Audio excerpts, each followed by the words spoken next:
বিচার চাইতে আসিনি। হয়তো বিচার কোর্টে হবে, না ওই আল্লাহ করবে।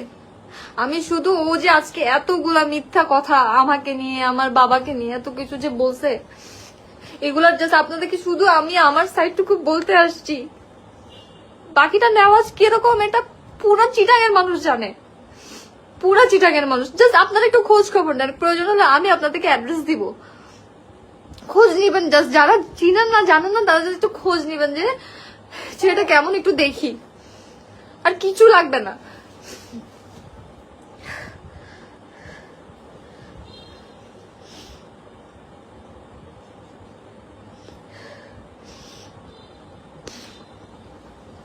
আমি জানি না কে কি কমেন্ট করতেছে না করতেছে, আমি কিছুই দেখতেছি না, আমার এখানে কোনো কিছু কমেন্ট শো হইতেছে না। সো লাস্টলি আমি এই কথাটাই বলবো যে আপনি খুব প্রাউডলি দেখাচ্ছেন আপনি নতুন একটা সম্পর্কে আছেন।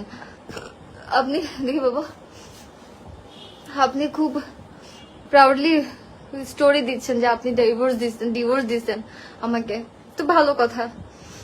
ডিভোর্সটা হইতেও তো 3টা মাস লাগে, ওই 3টা মাসটুকু তো সময় আমাকে দিতে, মানে নিজেকে দিতে পারতেন, একটু একা থাকতে পারছেন।